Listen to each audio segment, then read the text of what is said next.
That's not really the big problem. The big problem is in the construction and repair side. So when we have to dig up a street and get permits and close down businesses and communicate with the public and all that stuff, it's a massive pain. Not a popular opinion in the water sector is that I actually don't think we need as much innovation in water as people think.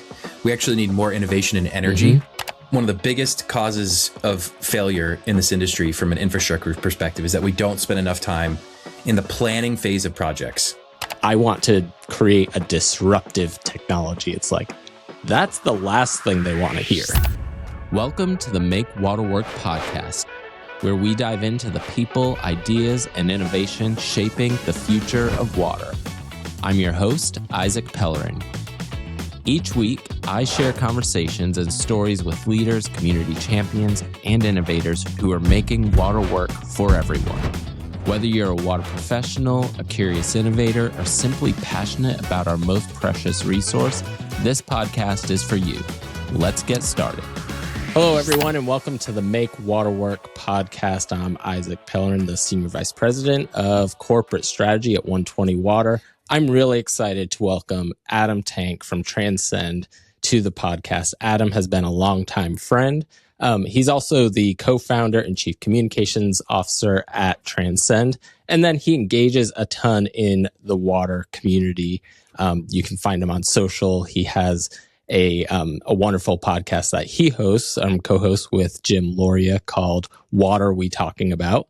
And that's a phenomenal podcast. He's also written a handful of books, really thinks deeply about design thinking and what it takes to solve problems. And so it's an honor to get to have this conversation finally with you, Adam. Welcome to the podcast. Thank you, Isaac. And shameless plug, you were on my podcast or Jim and I's podcast as well. So for those listening, go take a look at that one. It was a good one. Yeah. That was where I got the bug. That's where I got my start. You know, that was kind of my first podcast. And so you kind of had me there. I'm like, this would be a really fun way to have just natural conversations with people that we see each other at conferences. It's, you know, you bump into each other, but to actually get down to have a sit down and have a conversation and then let other people listen in is just a joy. And so, this podcast, much like yours, you kind of have this one question that you ask in a really creative way. Mine is a little less creative. I'm not going to ask you what one message, if you were flying an airplane around the world, what you would want that one message to say. So instead, I'm going to say, I've never met anyone who didn't have a story about how water found them. And so, Adam, let's take us through how water found you. How did you get here? I owe it all to Ralph Exton, who is currently I'll probably butcher this, but it's either president or executive director of the Water Environment Federation. Ralph actually interviewed me when I was in graduate school for an internship, a graduate level internship with General Electric's water group. And I had no background in water. I had a background in science and microbiology. And obviously I was in business school, so some business work, but didn't know anything about water. And he was willing to take a shot on me. And I interned with him or under him for a summer between my first and second year of graduate school. And I fell in love with the water industry. And when I graduated, I went to work for GE full time and never looked back. That's amazing. And from GE, how did your kind of career play out to take us from there to Transcend? And I'll also say before you get into that, like it was my first time meeting you was at Imagine H2O in 2019, and you were there kind of in this like mentorship role, speed dating with all of us new startups that were there, kind of saying like, hey, tell us about the water industry. Here's what we're thinking, and just giving us really amazing feedback about, giving us the good, the bad, the good, the bad, and the ugly. And so, let's take us from you were in GE, thanks to Ralph, and then you had a handful of other tenures. Walk us through that. Yeah. So at GE, I was eventually ended up being responsible for venture capital investments in the water sector. And I was was doing diligence on hundreds of early stage water tech companies to determine if we wanted to make investments in any of them. And the single biggest issue that I kept hearing from water utilities, who were ultimately going to be the customer in many cases for these water startups, was this whole concept of non-revenue water. And it's still a problem today, hasn't gone anywhere. A lot of companies still trying to solve it. And I'll never forget the conversation I had with, it was the head of innovation at American Water at the time. And he said, I'm tired of all these companies that can tell me where my leaks are. That's not really the big problem. The big problem is in the construction and repair side. So when we have to dig up a street and get permits and close down businesses and communicate with the public and all that stuff, it's a massive pain. So if we could find a way to repair these pipes without the need to dig up streets, that would be a game changer for me. And so I had this idea that I could build a robot that would patch potable water pipelines from the inside while they were still in service. And I fortunately got to spin a business out of General Electric and have it funded by their venture group. And I moved to San Francisco and ran a water robotics company for a number of years. That was then acquired. And then after that, I went to work for Suez to lead their smart cities group for about a year. And I got the startup itch again and decided to join my now co-founder, Ari, to create Transcend. So that was, April of 2019. And we officially founded Transcend in December of 2019. And I can't believe it's been 7 years almost. It's wild. Yeah. Yeah, that is wild. I think that's when I met you, when you were just coming out of Suez and kind of had were holding the cards close to the vest of what was next for you. But yeah, really, really helpful. And I think that's like, to me, one of the things that stands out is just that listening to the customer. I think it's easy for folks who are creating solutions to be like, whoa, what if we could find them all? Like on your non-revenue water thing, it's like there's so many solutions to help find more of them faster with higher accuracy. But if there's no so what when you find it, which problem is the most painful one to solve? Which is a tough answer if you're an innovator on the software side. Is like, I can spin up an algorithm and like, it's super important though. That lesson is one of the most important for early stage entrepreneurs, especially the innovator technologist types who believe in this fallacy that is, if you build it, they will come. So if I build this amazing technology, everyone's going to buy it. But ultimately, if the customer doesn't see the value in it, or you're not solving the actual problem, or it doesn't have the features that they are actually looking for, then you're going to waste a ton of time and money building something that nobody wants. So I always encourage people. So with this robotics company, as an example, I went to Clifford Chan at East Bay Mud, and he was leading their engineering group at the time. And this was before I had developed anything related to the robot. It was just an idea. And I walked into his office and I said, hey, I have nothing to sell you. I'm just planning to spend the next who knows how many years of my life and millions of dollars building this robot.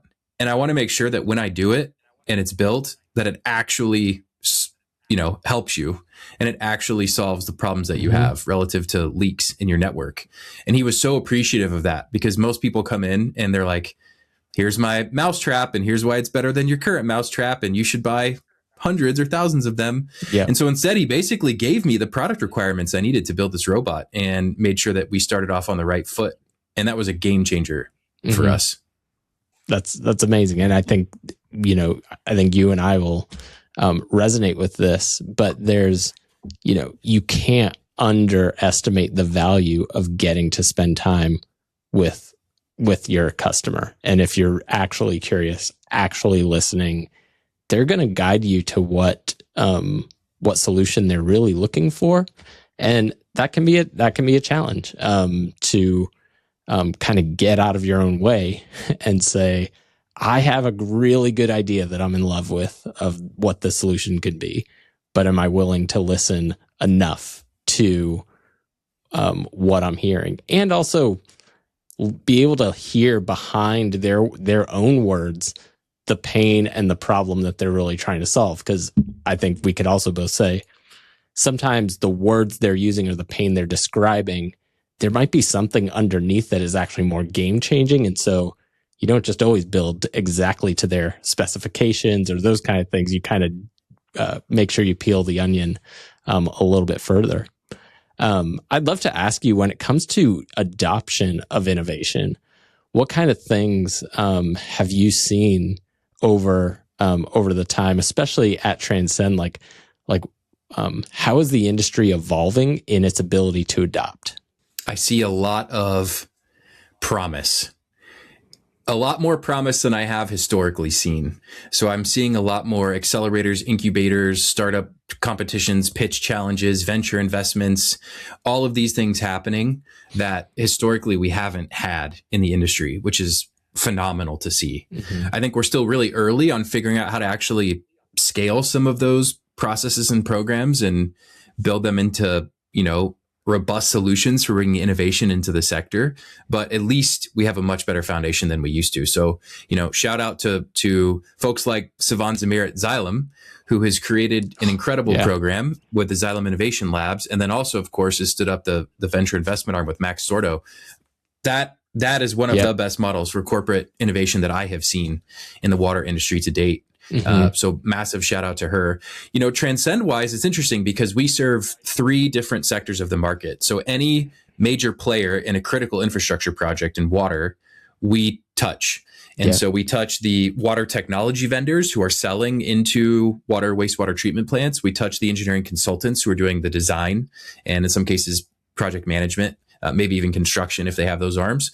And then we have the utility themselves. And we sell to all 3. So we get to see the level of adoption and interest and sort of innovation, I guess, across all 3 of those. And it's drastically different among those 3 for many different reasons. But the one thing I will say in all of this is that the single biggest driver of innovation in the sector is your ability to manage or mitigate risk in a project.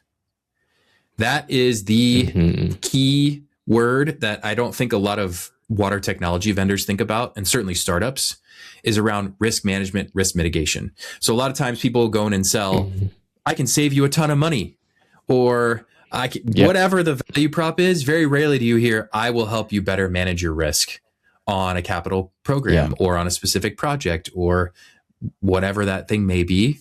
That is the language that is key for utilities, because ultimately they're stewards of public health, and to the degree that they risk things, that's bad news, because everyone consumes our products and we don't want people to get hurt. So that's a great point. And it is such a ironic juxtaposition of the way that, the startup or entrepreneurial brain kind of oversubscribes on how much risk, if it doesn't have risk, it's just not fun. Like, we want a lot of risk. But when we're selling to someone whose value is like, no, my number one job is to make decisions that are the most de-risked.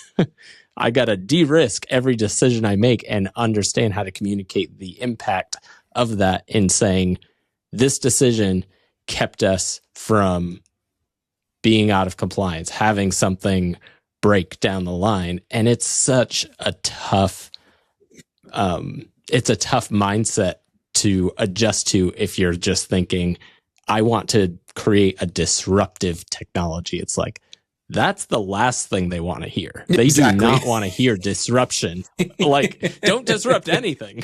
I hate disruption. And so it's, it just is, it can take a minute to adjust to that when you're excited about the new thing you've created and you see disruption in the market, but they're the stewards of systems that need to not have disruption. So it's really fun to play with those words and that mindset.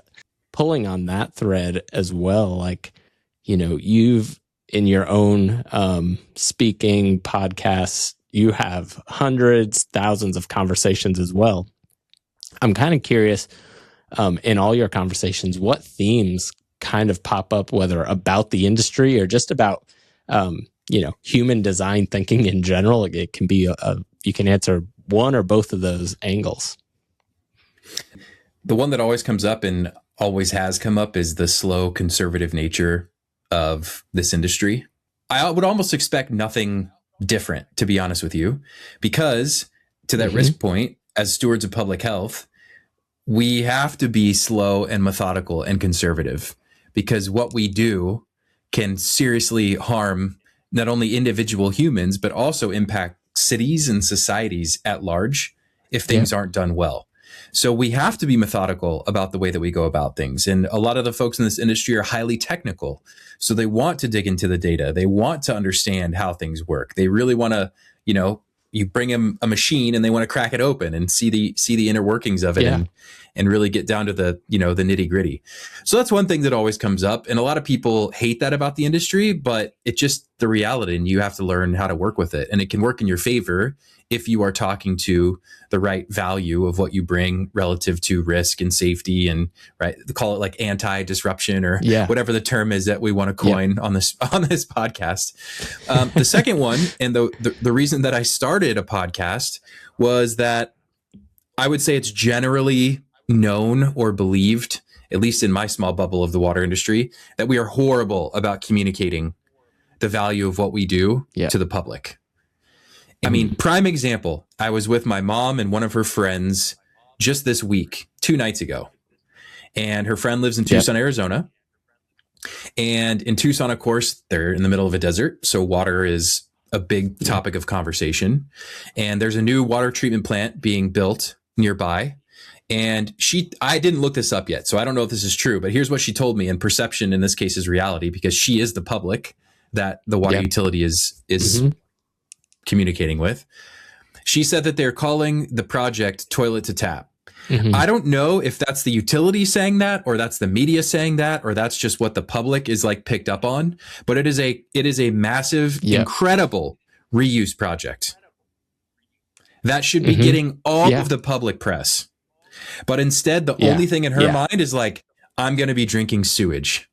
And it's like, if, this is a big if. I don't know this to be true, but if it is true that the utility is publicly communicating that line to the public, that is a perfect example of the terrible job we are doing of engaging with the public. So that's the other thing. And that's the reason I started the podcast, is because we have to help the water industry tell better stories, communicate better, be more proactive. And it's one that I'm really passionate about. Yeah. Yeah. And it makes sense. Like, for those of us in the industry, we can get real excited when it's like, whoa, you can create a process that shortens the distance between wastewater and drinking water, and all the tests prove it works, and we can celebrate that and get excited about it. No one wants to take that much time to learn about the process. We just want things to work and not have to think about it, which is the hardest part. I think if there's anything that we always are wrestling with from a communication standpoint, I've been to Catalyst a handful of times with Chelsea Boozer now, and all the work that she's doing there to help the water communication really step it up and help us all connect. But it's the oddness of like every other technology that we create, whether it's like iPhone design principles. Most technologists are like, hey, how can we make sure the technology gets out of the way? We want it to be as invisible as possible, so that people are just thinking about what's in front of them. They're getting their outcome achieved and not really thinking about the technology. That's when it's super valuable. We have the opposite problem in water, where it naturally is out of the way and invisible. And we have to find ways to insert a like, hey, you're welcome.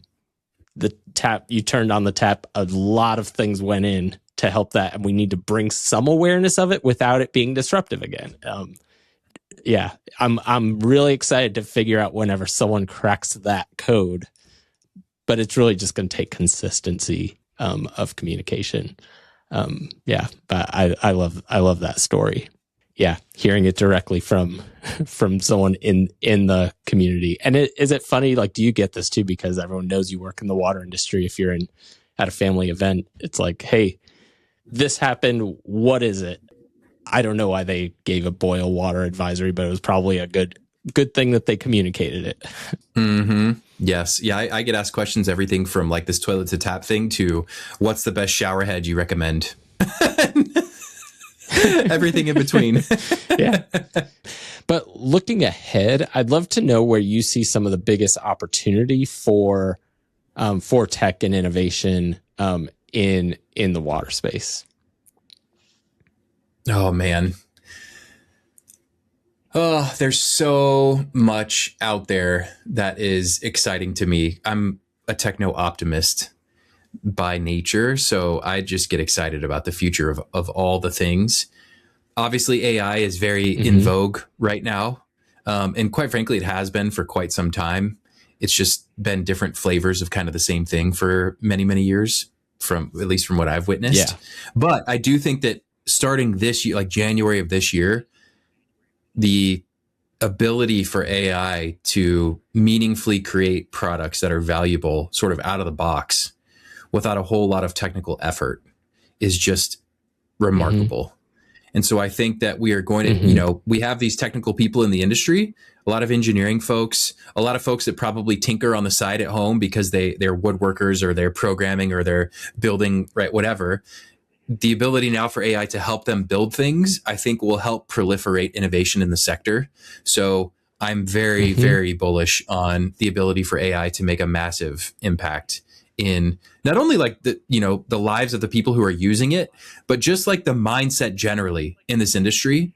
Like, you yourself can do something like this. Just imagine what a company who's been focused on doing this for many, many years can do for you when they have a full team of resources that are working with this technology. Like it completely cracks people's minds open in the best way possible to what innovation can mean. So I'm super excited about that. I think reuse will continue to be a big topic. I think we'll probably continue to see emerging contaminants and focus on emerging contaminants or contaminants of concern. So PFAS obviously was a big one over the last few years. We'll sort of see what happens with that. There's plenty more on the horizon that people are talking about. So I think we'll probably start to see some either different ways of treating or more innovative ways of treating. And then the final one I will say that is not a popular opinion in the water sector is that I actually don't think we need as much innovation in water as people think. We actually need more innovation in energy, because if we can solve the energy equation, then we basically have all the water we need. With unlimited sort of clean energy, and that's proliferated everywhere, we can basically desalinate all the water that we need to and pipe it and pump it everywhere we need to. And that makes a lot of our conversations around clean water irrelevant, because we'll have all the clean water we need. Yeah, that is a great point. And I'm curious about your take on this, because this is more of something that I wonder about, but I haven't really gone too deep into it yet. Is as we have the emerging conversation, I think more than people being concerned about emerging contaminants right now, the public is concerned about the emerging of data centers popping up all over and what that means or doesn't mean about water quality and their energy bills. But to me, it seems like it's bringing the two conversations together where if there's anything good happening from all of the tension in those conversations, it's that we're realizing that it takes energy to move, treat, whatever you want to do with water. Moving it is expensive. Water is heavy. So I think we're starting to have like an actual container for the conversation of the water and energy relationship. And even, Ralph over at WEF, like last year, there's now this AI and water nexus, which is kind of seems to be more of what you're talking about. It's an energy and water conversation that we're having. It's just AI and data centers is kind of giving us the container to have some parameters about how we want to have the conversation. So there was a stat I read many years ago around the total energy consumption in the state of California and what that energy was used for. And at the time, it was something like well over 50% of all of the energy consumed in California was water related. So that's either water treatment, water distribution, irrigation. Like, it's an incredible amount of energy. And so you're right. Data centers are sort of forcing that conversation. And we're seeing public backlash all over the place around water and energy usage, and water specifically, which I think is interesting. And to me, it's like traditional PR saying, don't let a good crisis go to waste. Right? Like, we as an industry should be using this opportunity to have those conversations and be proactive about the messaging that we're putting out there around water, because we can quite easily branch that into the work that we're already doing that people aren't aware of. And it brings more eyeballs on the sector, which I think is a great thing. Totally agree.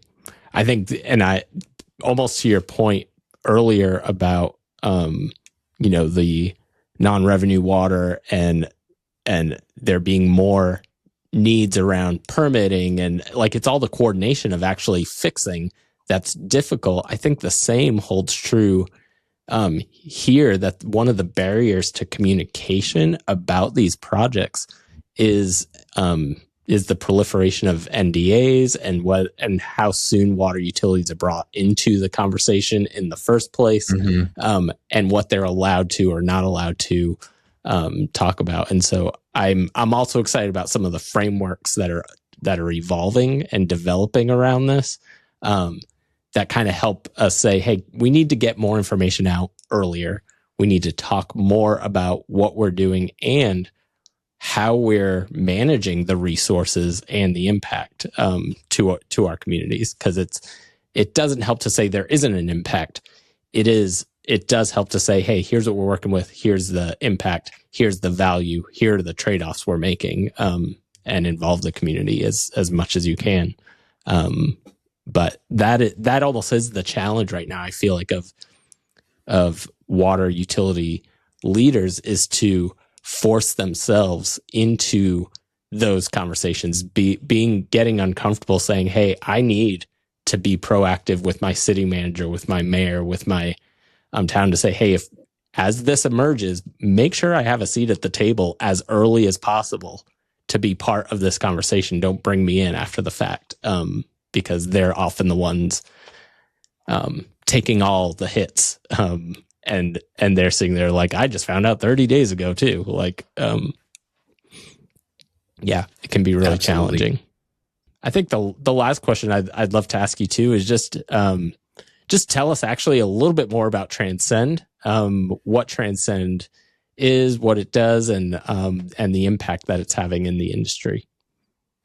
So we believe that one of the biggest causes of failure in this industry from an infrastructure perspective is that we don't spend enough time in the planning phase of projects. 80% or more of the outcomes for any given project, whether you look at the CapEx, OpEx, sustainability, community impact, are made in the planning phase. But that is the phase that we almost spend the least amount of time in relative to the entirety of a project. And so we spend this much time planning and assessing hardly, just a handful of options for what a facility could look like.